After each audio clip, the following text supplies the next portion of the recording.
सीमा ने सचिन को जहर देकर मार डाला, पूरे उत्तर प्रदेश में मच गया बवाल। जासूसी के राज का भी हुआ पर्दाफाश, पाकिस्तान से आया फोन। पाकिस्तान से 1000 लड़कियां भारत के लिए हुई रवाना, कहा भारत के कुंवारे लड़कों से करेंगी शादी। सुरक्षा एजेंसियों के फूले हाथ पांव, हर कोई सन। सीमा हैदर पर हो गया अब तक का सबसे बड़ा खुलासा, किस रूट से मिली भारत में एंट्री, पुलिस को कैसे दिया धोखा, हर राज का पर्दाफाश।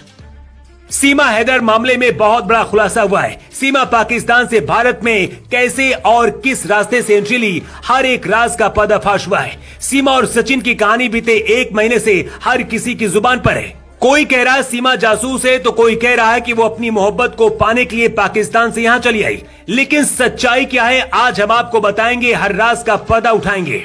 लेकिन सबसे पहले जान लीजिए कि आखिर सीमा हैदर भारत तक पहुंची कैसे। पुलिस पूछताछ में इस बात का खुलासा हुआ है कि सीमा को पाकिस्तान से भारत लाने के लिए सचिन ने सारी प्लानिंग की थी। सीमा के लिए सचिन ने नेपाल में टिकट बुक किया, जिसका पैसा सीमा ने ही दिया था।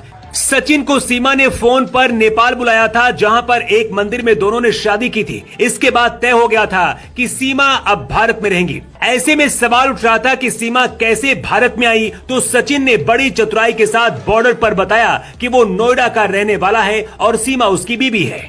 मीडिया रिपोर्ट्स की माने तो इसके लिए कुछ फर्जी दस्तावेजों का भी सहारा लिया गया, लेकिन जुगाड़ के सहारे सीमा भारत पहुंच गई। लेकिन सीमा और सचिन को इस बात का डर सता रहा था कि जिस तरह से वो पाकिस्तान से आई है, कभी भी पुलिस उनको पकड़ लेगी और दोनों को सलाखों के पीछे जाना पड़ेगा। सचिन को जिस बात का डर सता रहा था वही हुआ। वही सीमा हैदर को पुलिस ने गिरफ्तार भी किया और लंबे वक्त तक दोनों से पूछताछ हुई।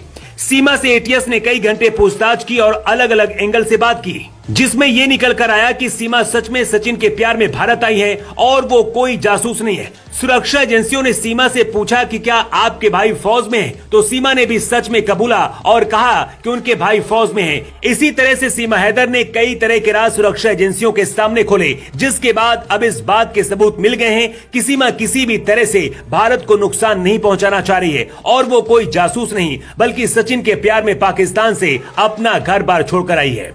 लेकिन सीमा तक तो ठीक था। खबर अब ऐसी मिल रही है कि पाकिस्तान से कई लड़कियां भारत के लड़कों को पबजी और दूसरे गेम के जरिए अपने इश्क के जाल में फंसा रही हैं और भारत आने का रास्ता खोज रही हैं। सूत्रों से मिली जानकारी के मुताबिक नौजवान लड़कों को पाकिस्तान की लड़कियां अपने प्रेम जाल में फंसाने की कोशिश कर रही हैं। बताया जा रहा है कि जो लड़के कुंवारे हैं, उन लोगों की सोशल मीडिया की पूरी जानकारी लड़कियां निकाल रही हैं। इसके बाद उनके फैमिली बैकग्राउंड को चेक कर रही हैं और अपने प्यार में फंसा रही हैं। लेकिन अगर इन दावों में सच्चाई है तो ये भारत के लिए बुरी खबर हो सकती है, क्योंकि इन लड़कियों में कोई जासूस भी हो सकता है। आपको बता दें कि सीमा हैदर के भारत आने के बाद उनके पति गुलाम हैदर ने अपनी पत्नी सीमा पर कई तरह के आरोप लगाए। उन्होंने तो अपनी पत्नी को जहर करार दे दिया है। उन्होंने कहा कि सीमा हैदर एक जहर है और सचिन उस जहर से हर दिन मरेगा। गुलाम हैदर ने भारत से अपील की है कि किसी तरह से उसकी पत्नी को वापस पाकिस्तान भेज दिया जाए, नहीं तो अंजाम अच्छा नहीं होगा। दोस्तों, आपके हिसाब से क्या सीमा हैदर को पाकिस्तान भेज देना चाहिए या नहीं भेजना चाहिए, इस पर आपकी राय क्या है?